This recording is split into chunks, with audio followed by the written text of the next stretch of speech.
이번 성탄절 연휴 LA 국제공항에 사상 최대 인파가 몰릴 것으로 전망됐습니다. 지난 15일부터 이미 연휴 휴가 시즌이 시작돼 내년 1월 2일까지 19일 동안 이어지는 가운데 LAX에 가장 많은 여행객이 붐비는 날은 내일과 크리스마스 다음 날인 26일 그리고 27일로 꼽혔습니다. 오히려 공항이 한가한 날은 크리스마스 이브와 크리스마스 당일 그리고 새해 이브인 오는 31일입니다. LAX는 이번 연말 시즌 국내선 이용 여행객은 약 2시간 전에, 국제선은 약 3시간 전에 공항에 도착할 것을 당부했습니다. 또 LA에서 보기 힘든 풍경인 눈 내리는 겨울을 경험하기 위해 여행을 떠날 경우 공항으로 출발하기 전 반드시 목적지로 떠나는 항공기의 출도착 지연 여부를 확인하는 것도 중요합니다.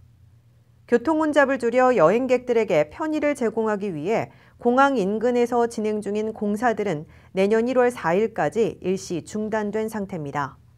한편 올 연말 남가주에서는 약 720만 명이 차량으로 66만 5천 명은 항공편으로 여행을 떠날 것으로 추산됐습니다. 캘리포니아주의 대형 산불이 소강국면에 들어가면서 당국이 어제 대피령을 해제했습니다. 캘리포니아주 산림소방국에 따르면 지난 4일 시작된 토머스 산불은 이미 LA시 크기와 맞먹는 27만 2천 에이커 면적을 태웠습니다.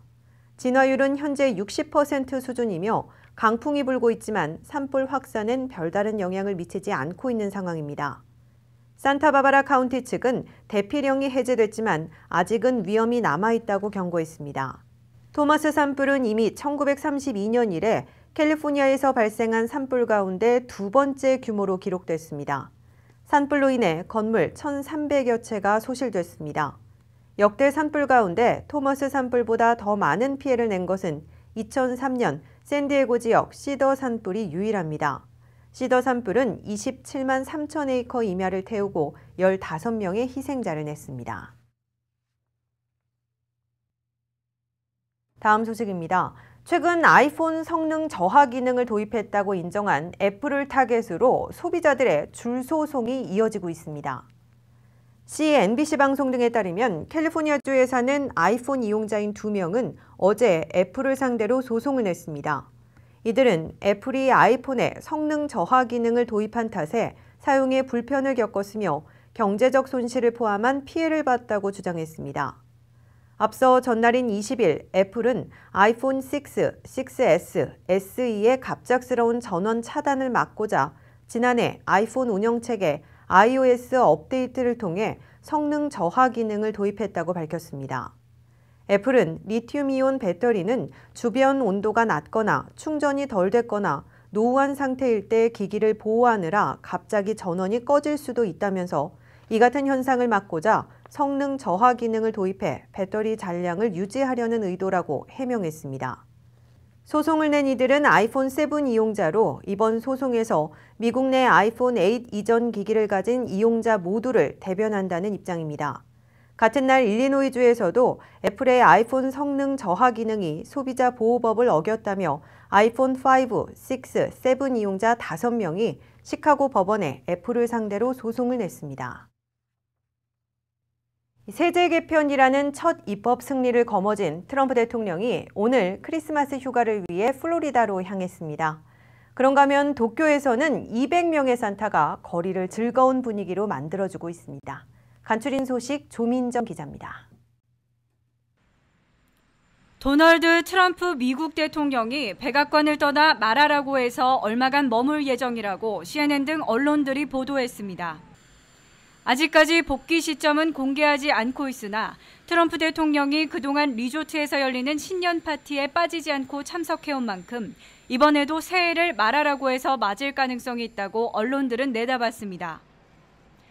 트럼프 대통령은 지난 20일 이번 세제 개편안에 대해 미국민을 위해 매우 유익할 것이라고 발표하며 취임한 이후 거둔 첫 입법 승리를 자축하는 모습을 보이기도 했습니다. 도쿄 현지 시간 22일 일본인 직장인들이 도쿄에서 열리는 산타 퍼레이드에 참석했습니다. 전통적인 빨간 의복과 가짜 흰 턱수염으로 장식한 산타들은 마루노우치 비즈니스 지구를 순회하며 행인들에게 작은 선물과 과자를 나눠주고 있습니다. 올해로 10번째 접어드는 이 행사는 약 20개 회사에서 모인 회사원들이 모여 노래를 부르고 춤을 추며 즐거운 연말 분위기를 만들고 있습니다. 트럼프 대통령의 예루살렘 수도 선언 이후 팔레스타인 시위대와 요르단 간 서한 연합군 간의 충돌이 계속되어 왔습니다. 그리고 어제 예루살렘 수도 선언을 무효화한 결의안이 통과된 지 하루 만에 팔레스타인 가자지구에서는 새로운 폭력 사태가 벌어졌습니다. 이번 충돌로 팔레스타인 남성 1명이 사망했다고 팔레스타인 자치정부가 현지 시간 22일 밝혔습니다. 팔레스타인은 12월 6일 트럼프의 예루살렘 발표 이후 이스라엘군과 지속적인 충돌을 이어왔으며 지금까지 충돌로 9명의 팔레스타인이 사망하고 수십 명이 부상을 입었습니다. RKTV 뉴스 조민정입니다. 잠시 후 이슈 포커스가 이어집니다.